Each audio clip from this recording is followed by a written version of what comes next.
نحمده ونصلی علی رسولہ الکریم، اما بعد، اعوذ باللہ من الشیطان الرجیم، بسم اللہ الرحمن الرحیم۔ سامعین محترم، آج کی میری تقریر کا موضوع قریش کی وجہ تسمیہ کہ قریش کیوں نام رکھا گیا۔ قریش ایک بحری جانور کا نام ہے جو اپنی قوت کی وجہ سے سب جانوروں پر غالب رہتا ہے۔ وہ جس جانور کو چاہتا ہے کھا لیتا ہے، مگر اس کو کوئی نہیں کھا سکتا۔ اسی طرح قریش بھی اپنی شجاعت اور بہادری کی وجہ سے سب پر غالب رہتے ہیں، کسی سے مغلوب نہیں ہوتے۔ اس لیے قریش کے نام سے موسوم ہوئے۔ ابن نجار نے اپنی تاریخ میں نقل کیا ہے کہ ایک مرتبہ ابن عباس حضرت معاویہ کے پاس تشریف لے گئے۔ عمرو بن العاص بھی موجود تھے۔ عمرو بن عاص نے ابن عباس رضی اللہ تعالیٰ عنہ سے مخاطب ہو کر کہا کہ قریش کا گمان ہے کہ قریش میں تم ہی سب سے بڑے عالم ہو، بھلا قریش کی وجہ تسمیہ بیان کرو کہ قریش کو کیوں قریش کہتے ہیں۔ ابن عباس نے قریش کی وجہ تسمیہ بیان فرمائی جو ابھی بیان کی گئی ہے۔ عمرو بن العاص نے یہ فرمایا، اچھا اگر اس بارے میں کوئی شعر یاد ہو تو سناؤ۔ ابن عباس رضی اللہ تعالیٰ نے فرمایا کہ شمرخ بن عمر حمیری کہتا ہے، قریش ایک جانور ہے جو دریا میں رہتا ہے، اسی کے نام پر قبیلہ قریش کا نام قریش رکھ دیا گیا۔ وہ جانور جو پتلے دبلے اور موٹے جانور کو کھا جاتا ہے پر تک نہیں چھوڑتا۔ اسی طرح قبیلہ قریش شہروں کو سرعت کے ساتھ کھا جاتا ہے، اور اسی قبیلہ قریش میں سے آخر زمانہ میں ایک نبی ظاہر ہوگا جو خدا کے نافرمانوں کو کثرت سے قتل کرے گا اور زخمی کرے گا۔ حافظ بدر الدین عینی رحمۃ اللہ قریش کو قریش کہنے کی 15 وجہ تسمیہ بیان کی ہیں۔ نمبر 1، کعب سب سے پہلے جمعہ کے دن جمع ہونے کا طریقہ کعب بن لوئی نے جاری کیا۔ کعب بن لوئی جمعہ کے روز لوگوں کو جمع کر کے خطبہ پڑھتے، اول خدا کی حمد و ثنا بیان کرتے۔ آسمان اور زمین اور چاند اور سورج، یہ سب چیزیں خدا ہی کی بنائی ہوئی ہیں، اور پھر 15 کرتے صلہ رحمی کی ترغیب دیتے اور یہ فرماتے کہ میری اولاد میں ایک نبی ہونے والے ہیں، اگر تم ان کا زمانہ پاؤ تو ضرور ان کا اتباع کرنا۔ اور یہ شعر پڑھتے، کاش میں بھی ان کے اعلان دعوت کے وقت حاضر ہوتا، جس وقت قریش ان کے اعانت سے دستکش ہوں گے۔ فرا اور سلب کہتے ہیں کہ اس سے پیشتر یوم جمعہ کو یوم العروبہ کہا جاتا تھا۔ سب سے پہلے کعب بن لوئی نے اس دن کا نام جمعہ رکھا۔ حافظ ابن کثیر رحمۃ اللہ نے بھی اپنی تاریخ میں کعب بن لوئی کے خطبہ کا ذکر فرمایا ہے۔ مراد سے مشتق ہے جس کے معنی تلخی کے ہیں۔ جو شخص شجاع اور بہادر ہوتا تھا، عرب اس کو مرہ کہا کرتے تھے۔ یہ شخص اپنے دشمنوں کے لیے بہت تلخ ہے، اور مرہ میں تانیت کے لیے نہیں بلکہ مبالغہ کے لیے ہے، بہت تلخ۔ صدیق اکبر اور حضرت طلحہ انہی کی اولاد سے ہیں۔ کلاب کلب کی جمع ہے۔ ابو رکیش عرابی سے کسی نے دریافت کیا کہ اس کی کیا وجہ ہے کہ تم لوگ اپنی اولاد کے لیے کلب، کتا، ذئب، بھیڑیا، اس قسم کے برے نام، اور اپنے غلاموں کے لیے مرزوق، زرق دیا ہوا، ربح نفع پانے والا، اس قسم کے عمدہ نام تجویز کرتے ہو؟ ابو رکیش عرابی نے یہ جواب دیا کہ بیٹوں کے نام دشمنوں کے لیے اور غلاموں کے نام اپنے لیے رکھتے ہیں، یعنی غلام تو اپنی خدمت کے لیے رکھے جاتے ہیں، بخلاف اولاد کے کہ وہ دشمنوں سے سینہ سپر ہو کر جنگ کرتی ہے، اس لیے ان کے نام یہ تجویز کیے گئے تاکہ دشمن اس قسم کے نام سنتے ہی مرعوب ہو جائے۔ کلاب کا نام حکیم یا عروہ یا مذہب تھا اختلاف الاقوال۔ کلاب شکار کے بہت شائق تھے، شکاری کتے جمع رکھتے تھے، اس لیے ان کا نام ہی کلاب پڑ گیا۔ قصی کا نام مجمع تھا جو جمع سے مشتق ہے۔ قصی نے چونکہ قریش کے متفرق اور مشتت قبائل کو جمع کیا تھا، اس لیے ان کو مجمع کہتے تھے۔ قریش ابتدا میں متفرق تھے اور ایک جگہ آباد نہ تھے، کوئی پہاڑ میں رہتا تھا، کوئی صحرا میں، کوئی وادی میں اور کوئی گھاٹی میں، کوئی غار میں۔ قصی نے سب کو مکہ کے دامن میں جمع کیا، سب کے رہنے کے لیے الگ الگ مکان کے لیے جگہ دی اور سب کو ایک جگہ آباد کیا۔ اس وقت ان کو مجمع پکارا جانے لگا۔ چنانچہ ایک شاعر کہتا ہے: ابوکم قصی کان یدعو مجمعا بہ جمع اللہ القبائل من فہر۔ امام احمد بن حنبل رحمۃ اللہ امام شافعی سے راوی ہیں کہ قصی کا نام زید تھا۔ قصی بڑے حکیم اور دانا تھے، ان کے کلمات حکمت میں نقل کیے گئے ہیں۔ جو جوائلین اور کمینہ کا اکرام کرے وہ بھی اس کے لوم یعنی کمینہ پن میں شریک ہے۔ جو اپنے مرتبہ سے زیادہ طلب کرے وہ مستحق محرومی ہے اور حاسد دشمن خفی ہے۔ اور مرتے وقت اپنے بیٹوں کو یہ نصیحت کی: شراب سے پرہیز کرنا، وہ بدن کو درست کرتی ہے اور ذہن کو خراب کرتی ہے۔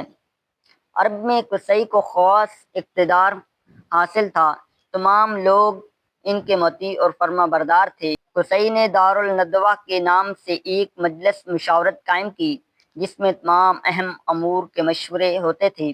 نکاح اور ازدواج اور جنگی مہمات کے متعلق بھی اسی مجلس میں مشورہ ہوتا تھا۔ تجارت کے لیے جو قافلہ روانہ ہوتا وہ بھی اسی مقام سے روانہ ہوتا۔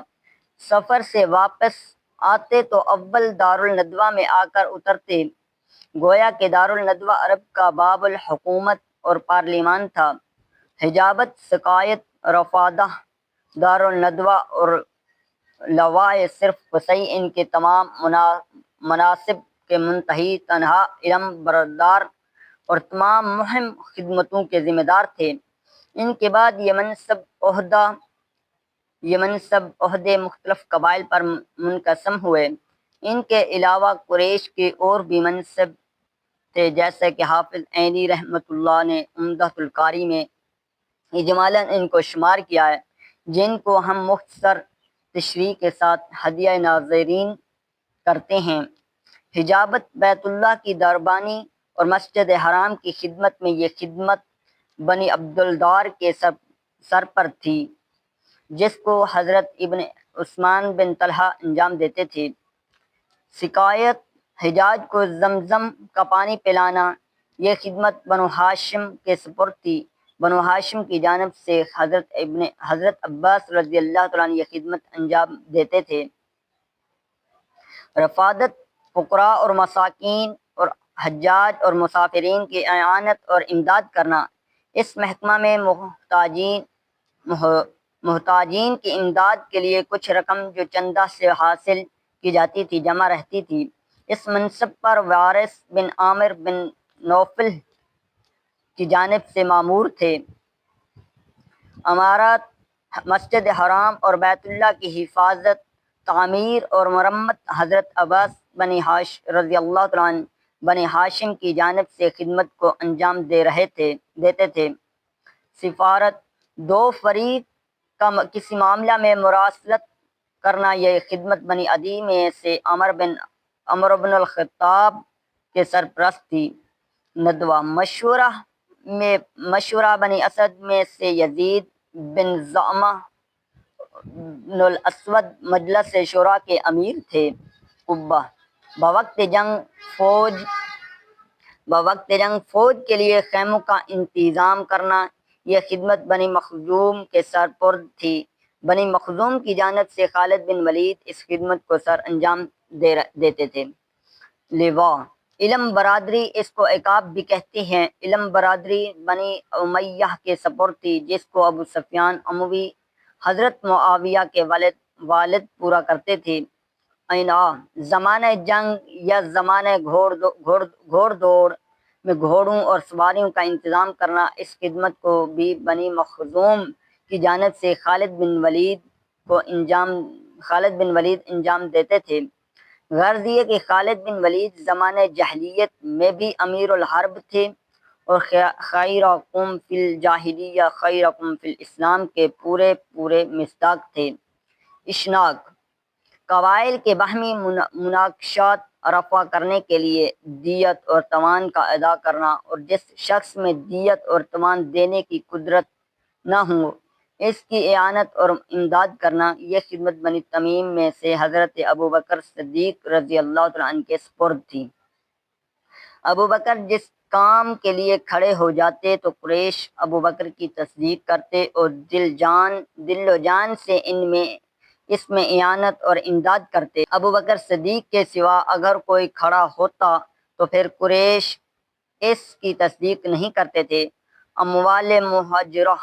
اموال موقوفہ جو بتوں کی نظر و نیاز کے لیے وقف کیے گئے تھے، بنی سہم میں سے حارث بن قیس ان اوقاف کے متولی تھے۔ اثار و ازلام تیروں سے فال نکالنا کہ اس وقت سفر کرنا مبارک ہے یا منحوس بنی خزرج میں سے صفوان بن امیہ محکمہ فال کے محتمم تھے۔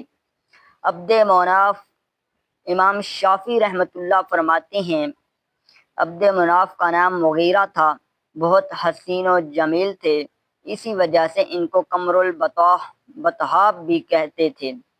موسیٰ بن عقبہ روایت کرتے ہیں کہ بعض پتھروں پر یہ لکھا ہوا پایا گیا، میں مغیرہ قصی کا بیٹا اللہ کے تقوی اور صلہ رحمی کا حکم دیتا ہوں۔ ہاشم امام مالک اور امام شافعی رحمۃ اللہ فرماتے ہیں کہ ہاشم کا نام عمر تھا، مکہ میں قحط تھا، ہاشم نے شوربہ میں روٹیاں چور کر اہل مکہ کو کھلائیں، اس لیے ان کا نام ہاشم ہو گیا۔ حشم کے معنی چورا کرنے کے ہیں۔ ہاشم اسی کا اسم فاعل ہے۔ عمر و بلند مرتبہ نے اپنی قوم اور تمام اہل مکہ کو ثرید بنا کر کھلایا، اور مکہ کے لوگ قحط کی وجہ سے لاغر اور ناتواں تھے۔ ایک مرتبہ نہیں بلکہ بار بار اہل مکہ کو اسی طرح سے کھلایا۔ نہایت سخی تھے، دسترخواں بہت وسیع تھا، ہر وار و صادر کے لیے ان کا دسترخوان حاضر تھا۔ غریب مسافروں کو سفر کرنے کے لیے اونٹ عطا فرماتے تھے۔ نہایت حسین و جمیل تھے، نور نبوت آپ کی پیشانی پر چمکتا تھا۔ علماء بنی اسرائیل جب آپ کو دیکھتے تو سجدہ کرتے اور آپ کے ہاتھوں کو بوسہ دیتے۔ قبائل عرب اور علماء بنی اسرائیل نکاح کے لیے اپنی لڑکیاں ہاشم پر پیش کرتے تھے۔ ایک مرتبہ ہرقل شہروم نے ہاشم کو خط لکھا کہ مجھ کو آپ کے جود و کرم کی اطلاع پہنچی ہے، میں اپنی شہزادی کو جو حسن و جمال میں یگانہ روزگار ہے، آپ کی زوجیت میں پہنچا دینا چاہتا ہوں، آپ یہاں آ جائیں تاکہ آپ سے شہزادی کا نکاح کر دوں۔ ہاشم نے شہزادی کے نکاح سے انکار کر دیا۔ شہروم کا مقصد اصلی یہ تھا کہ وہ نور نبوت جو ہاشم کی پیشانی پر چمک رہا ہے، اس کو اپنے گھرانے میں منتقل کر لے۔ کہا جاتا ہے کہ وفات کے وقت ہاشم کا سن 25 سال کا تھا۔ وما علینا الا البلاغ المبین۔